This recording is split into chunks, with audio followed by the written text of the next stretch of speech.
ओम श्री गणेशाय नमः।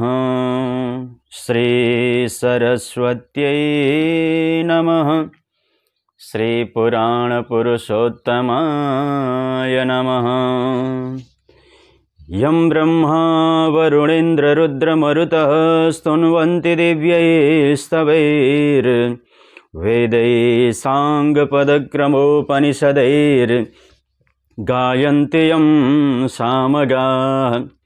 ध्यानावस्थिततद्गतेन मनसा पश्यन्ति यं योगिनो यस्यान्तं न विदुः सुरासुरगणा देवाय तस्मै नमः।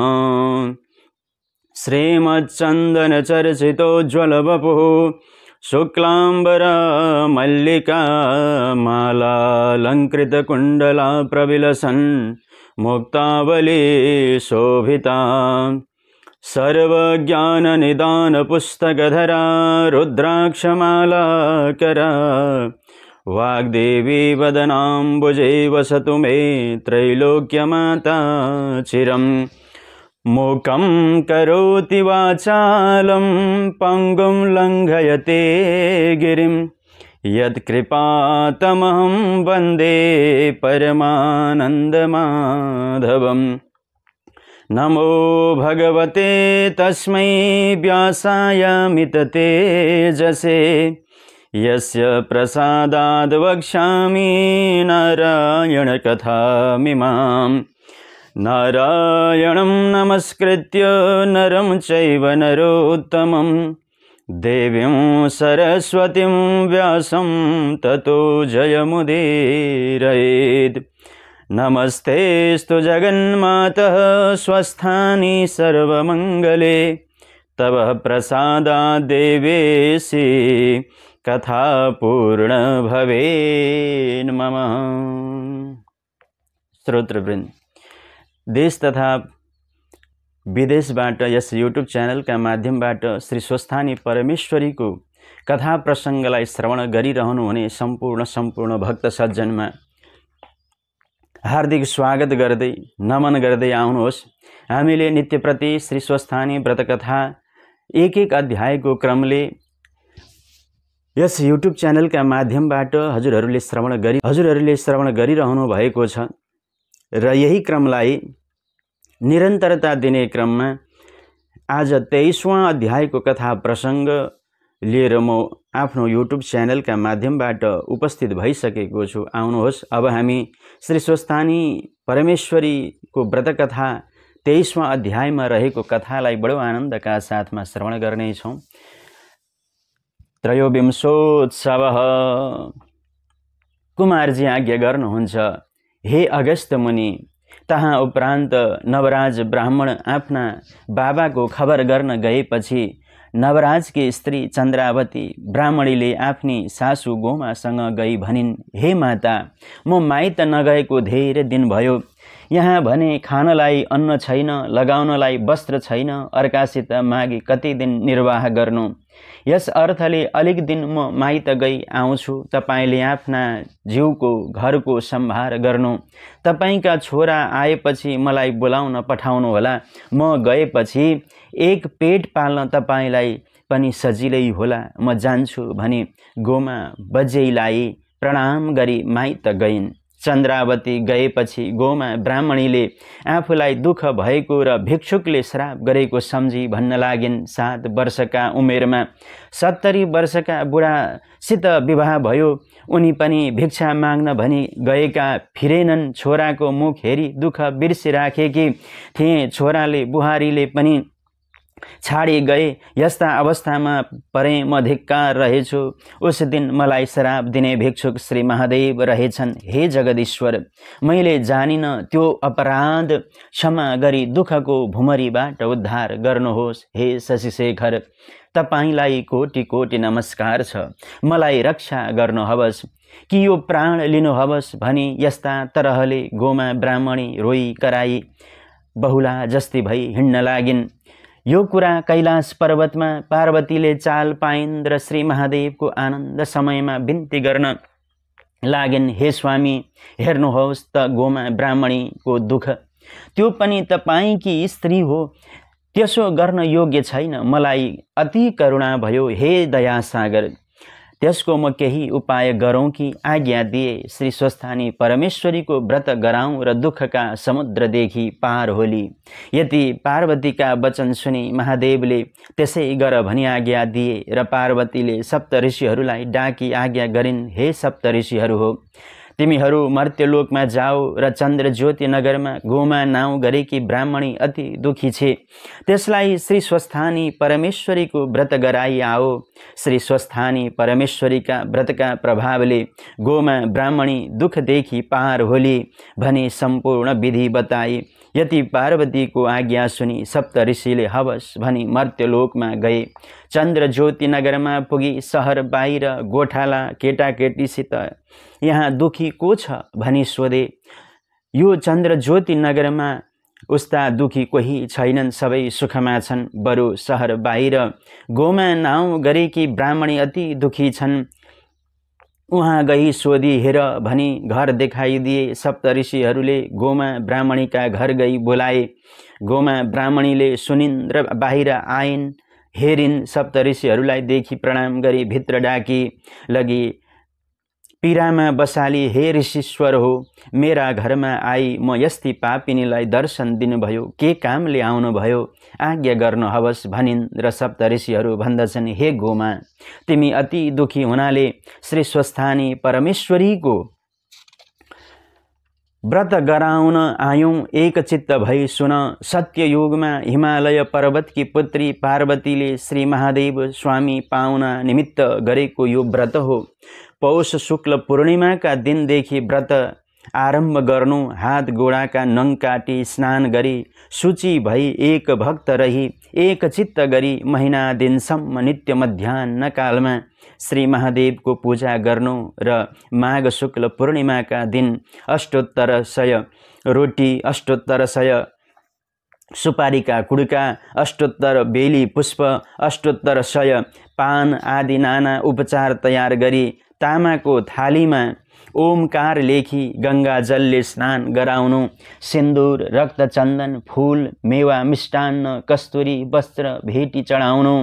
श्री स्वस्थानी परमेश्वरीको पूजा गर्नु। कथा सुन्नु, अरूलाई सुनाउनु। सुन्ने कोही भएन, नभए आफैले भन्नु, आफैले सुन्नु। कदाचित सुन्ने कोही भएन भने आफ्नो ओछ्यान, खाट, चर्खा, धनु राखी सुनाउनु। उहाँ पछि जुन कामना गरी आफूले व्रत गरेको छ, मेरो फलानु कामना सिद्ध होस् भनी श्री स्वस्थानी परमेश्वरीलाई अर्घ दिनु। ध्यान जप स्तोत्र पाठ गर्नु। सुवर्ण वर्ण दीप्ताभां त्रिनेत्रां कमलाननां सिंहासन समासेनां सर्वालंकार भूषितां नीलोत्पलधरां वामे वरशूले च दक्षिणे खड्गचर्मधरां चैव वाम दक्षिणयो क्रमात्। श्री स्वस्थानी परमेश्वरी भनेकी कस्ती छन् भने, हे गोमा सुन। चतुर्भुजां च मां तत्र पूजयेत् वृषकेतुनम् एवं ध्यात्वा महादेवीं स्वस्थानीं जगदीश्वरीं। सुनको जस्तो पहेँलो वर्णले प्रकाशमान भएकी, 3 आँखा भएकी, कमलको फूल झैं उज्यालो मुख भएकी, सिंहासनमा बसेकी, नाना अलङ्कार लगाएकी, 4 हात भएकी, देब्रेतिरका 2 हातमा अभय मुद्राले नीलो कमल र खड्ग लिएकी, दाहिनेतिरका वर मुद्राले त्रिशूल र ढाल लिएकी, यस्ती स्वस्थानी परमेश्वरीलाई सम्झी तहाँ मेरो पूजा गर्नु भनी श्री महादेवले आज्ञा गर्नु भएको छ। यस्ती जगदीश्वरी श्री स्वस्थानी परमेश्वरीको मनले ध्यान गरी स्तोत्र पाठ गर्नु। नमस्तेस्तु जगन्माता स्वस्थानी सर्वमंगले तव प्रसादात् देवेशी व्रतं पूर्णं भवेन् मम। स्वस्थानी परमेश्वरी भगवती आएतिमी सामुमा गर्छौ मंगल विश्वगोल सबको हुन्छौ सबैकी मुमा। तिम्रा ती चरणारविन्द युगमा मेरो सधैँ ढोग होस्। मैले पाइरहूँ अपार करुणा तिम्रो कथा पूर्ण होस्। हे जगन्माता, हे स्वस्थानी परमेश्वरी, हे सम्पूर्ण लोकलाई मङ्गल गर्ने तपाईका प्रसादले मेरो व्रत पूर्ण होस् भनी प्रसाद झिक्नु। उनै अष्टोत्तर सयमा 8 रोटी, 8 अक्षता, 8 बेली पुष्प, 8 जनै सूत्र, 8 पान, 8 कुडिका सुपारी सगुन समेत आफ्ना पुरुषलाई दिनु। पुरुष नभए छोरालाई दिनु, छोरो नभए मित छोरोलाई दिनु, मित छोरो पनि नभए मेरो फलानु कामना सिद्ध होस् भनी गङ्गामा लगी बगाइदिनु। 100 रोटी आफूले फलाहार गर्नु, रात्रिमा जागराम भइरहनु। त्यति गरेपछि हे गोमा ब्राह्मणी, श्री स्वस्थानी परमेश्वरीको व्रतका प्रभावले तिम्रो सम्पूर्ण दुखनाश होला। अन्यथा नमान। यस व्रतका प्रभावले पार्वतीले श्री महादेव स्वामी पाउनु भए थियो। अब हामी जान्छौं भनी सप्तऋषिले व्रत विधि बताएपछि गोमा ब्राह्मणीले मनमा आनन्द मानी भनिन्, हे सप्तऋषीश्वर हो, तपाईहरूका कृपाले श्री स्वस्थानी परमेश्वरीको व्रत विधि सुन्न पाएँ। म यस्ती पापिनीका घरमा केही वस्तु छैन, केले तपाईहरूलाई आदर भाव गरौँ। पसलदेखि पान किनी ल्याउँछु, तब जानुहोला भनी चर्खामा रहेको धागाको लरियाली घरदेखि निस्किन्। सप्तऋषिहरूले गोमा ब्राह्मणीको दुःख देखि बडो दया भयो र 7 वटा सुनका कौडी आफूहरू बसेका पिरका मुनि छाडी स्वर्ग गए।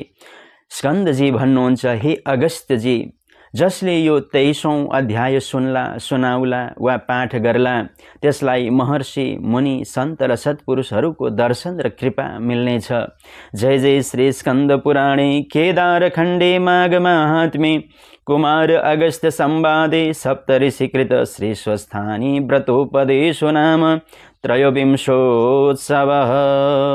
यसरी हामीले श्री स्वस्थानी परमेश्वरीको व्रतकथा अन्तर्गत रहेर यो 23वां अध्यायमा स्वस्थानी व्रत गर्दा कस्तो नियमलाई परिपालन गर्नुपर्दछ, कसरी पूजन गर्नुपर्दछ, के सामग्रीहरूको आवश्यकता पर्दछ, यी विषयमा चर्चा गर्यौं।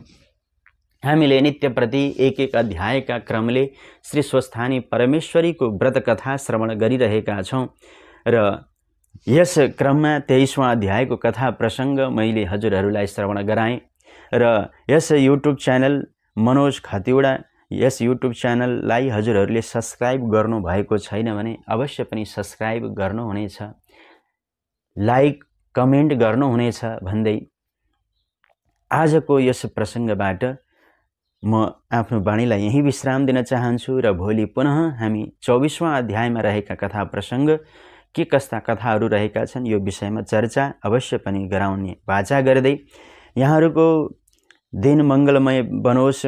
श्री स्वस्थानी भगवतीका कृपाद्वारा सम्पूर्ण कामनाहरू सदिच्छाहरू पूर्ण रहन्, मनोकामनाहरू पूर्ण रहोस्, कृपा बनिरहोस् भन्ने यिनै शुभेच्छाका साथसाथमा यहाँहरू सब बिदा हुन लागिरहेको छु। हजुरहरूको दिन मंगलमय बनोस्। हरै नमः।